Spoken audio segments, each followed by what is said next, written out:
En el año de 1972, cuando tuve la oportunidad de colaborar con la historiadora Eugenia Meyer y Alicia Olivera para el programa de historia oral, él es don Macedonio García. Andrea se quedó conmovido cuando fuimos a buscarlos para hacer esta película, y él, como tenía una casita aquí por Cuautla, él siguió frecuentándolos y gracias a Andrea me proporcionó estos materiales que después los podrán identificar ustedes más tarde en la película. Petlispa y al general Próspero García de Tlatenchi. Ese es todavía don Macedonio. Ahí está. Él es el cronista de Tepalcingo. Lo van a ver en la entrevista de testimonios zapatistas. Ahí está platicando con Salvador cuando hicimos esa película.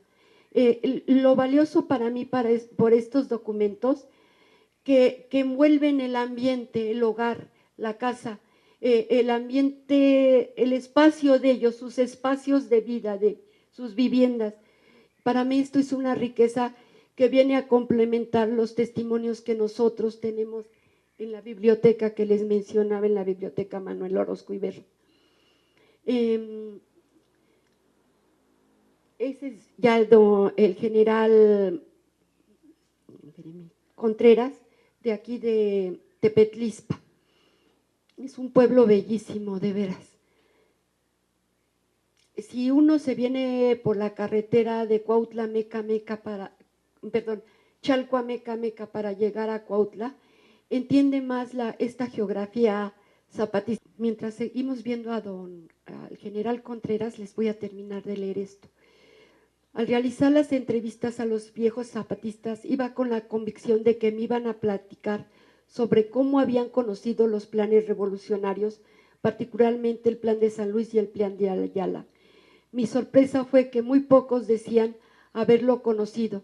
Quizás para ellos conocer era tenerlo en sus manos, pero sí mencionaban el compromiso por la sagrada causa agraria, que luego encontré en sus cartas, informes, partes de guerra, dirigidos al general Zapata o a otros jefes revolucionarios. Me ha intrigado la incorporación de los soldados y la lealtad de los pueblos. Ahora, al leer, releer, leer entre líneas las entrevistas de los zapatistas, me salta con cierta frecuencia, aún a más de 35 años de haberlo realizado, todavía las causas que tuvieron para incorporarse al Ejército Libertador del Sur.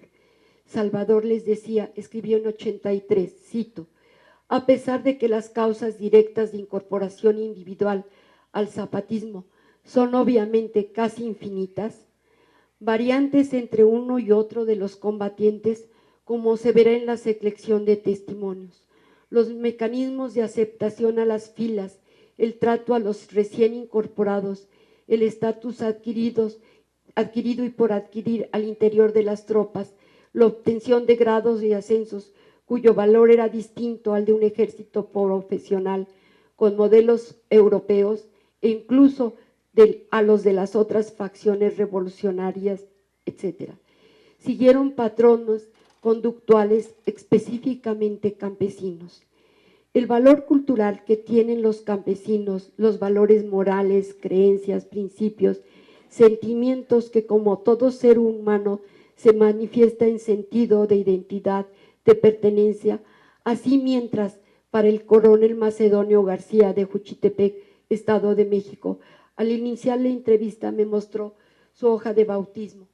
El hecho de ser hijo legítimo y después fue el memorioso que en 160 entrevistas recordó y nos hizo vivir el hecho y momento de la firma del Plan de Ayala como la identidad de su movimiento, el ser ahora ellos portadores de una causa sagrada, el defender sus tierras, su libertad y justicia.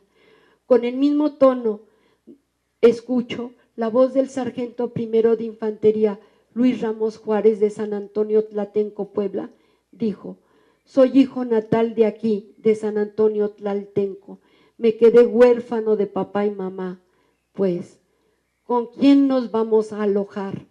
Alojar ellos, ven este hogar, estos jóvenes de 14, 15 años, estos adolescentes, ven a la revolución como que los cubre también. Tenían yo, o sea, los generales, ciertos generales que no eran tan abusivos con ellos, por eso también se señaló en la mañana este símbolo del padre protector de Zapata.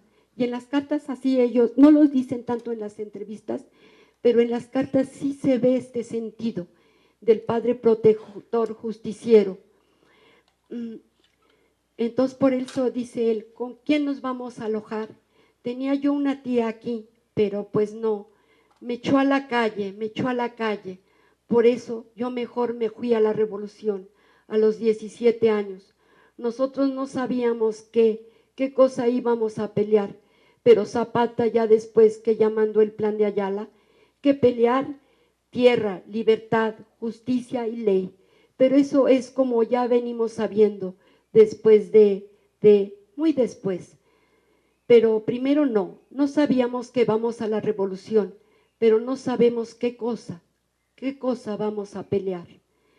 Así podríamos quedarnos la tarde mencionando, por ejemplo, a un voluntario que su entrevista es muy bella, Joaquín Bello. Citlali Maru no tuvo la oportunidad de entrevistarlo y después, curiosamente, Renato Ravelo también lo entrevistó, uno de sus alumnos lo entrevistó. Esta entrevista está en el INER, ahí pueden consultar ustedes las entrevistas de Renato Ravelo. Entonces decía Joaquín Bello, él se considera como voluntario, como ¿cómo le llaman? Cuando uno se une, pero